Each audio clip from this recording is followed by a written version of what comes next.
వారి ఆర్థిక పరిస్థితి నేను చెప్పాల్సిన పని లేదు, వాళ్ళ రాజకీయ నేపథ్యం, వారు పొందిన పదవులు నేను చెప్పాల్సిన పని లేదు. వాస్తవంగా వారికి అవసరం లేదు, వారికి ఉన్న నేపథ్యానికి వారికి ఉన్న జరుగుతున్నాయి.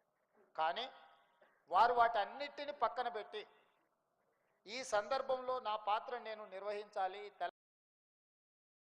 తెలంగాణ ఈరోజు ఈ పదము పలకకుండా ఈ పదాన్ని ముందుకు తీసుకెళ్ళకపోతే ఈ సమాజానికి అన్యాయం జరుగుద్ది, నాకు వ్యక్తిగా నష్టం జరిగినా కష్టం వచ్చినా ఈ విధానంలో ముందుకెళ్ళాలని వారు ధైర్యంగా ముందుకు వచ్చారు. ఆ రోజు పాశం యాదగిరి గారు, చాలామంది మిత్రులు వారితో పాటు కలిసి నడిచిన వాళ్ళు, పని చేసిన వాళ్ళు చాలామంది ఉన్నారు. ఎన్నో ఒడిదుడుకులను వారు ఎదుర్కొన్నారు. నిజంగా వారు చాలా లగ్జరీ లైఫ్ని వారు ఆ రోజు సాక్రిఫైస్ చేసిండ్రు. ఎందుకంటే ఇది ఏ తీరానికి చేరుతుందో తెలియదు,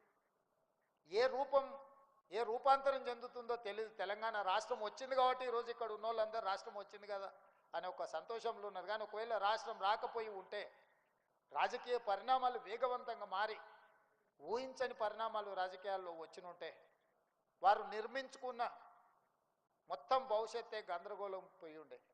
అయినా పర్వాలేదు అని చెప్పి ఆ రోజు పెద్దలు దేవేందర్ గౌడ్ గారు తెలంగాణ ఉద్యమంలో ముందున్నారు. ఇదే విధంగా గోదావరి జలాల ద్వారానే తెలంగాణ రాష్ట్రం సస్యశ్యామలం అవుతుంది. వేలాది టీఎంసీలు సముద్రంలో కలుస్తుంటే పాలకుల నిర్లక్ష్యం తెలంగాణకు తీరని అన్యాయం చేస్తుంది. ఖచ్చితంగా గోదావరి జలాల ద్వారానే ఈ తెలంగాణను సస్యశ్యామలం చేయాలని వారు పాదయాత్ర చేయడం ద్వారానే ఆనాటి ప్రభుత్వం మీద ఒత్తిడి వచ్చి ఎప్పటి నుంచో డిమాండ్ ఉండే. అంతకంటే ముందు పెద్దలు విద్యాసాగరరావు గారు కూడా గోదావరి జలాలు ఇచ్చంపల్లి ప్రాజెక్టులను చేపట్టాలని వారు ఒక ప్రయత్నం చేశారు. వారి ప్రయత్నం ప్రజలకు అంశాన్ని చేరింది, కానీ ఆ ప్రయత్నం ఆ సమస్యను పరిష్కరించలే.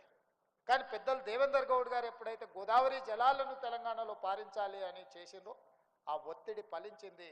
ఆ రోజు ప్రాణహిత చేవెళ్ళ ప్రాజెక్టును ఆనాటి ప్రభుత్వం చేపట్టి దాదాపుగా ఎక్కడో తుమ్మిడిహెట్టి దగ్గర ఉన్న ప్రాజెక్టును చేవెళ్ళ వరకు, వికారాబాద్ వరకు, తాండూరు వరకు నీళ్లు తరలించాలనే ప్రాజెక్టుకు ఆ రోజు పునాది రాయబడ్డది. ఆ పోరాటంలో దేవేందర్ గౌడ్ గారు ఆ పాదయాత్ర ప్రభుత్వాల మీద ఒత్తిడి వచ్చింది.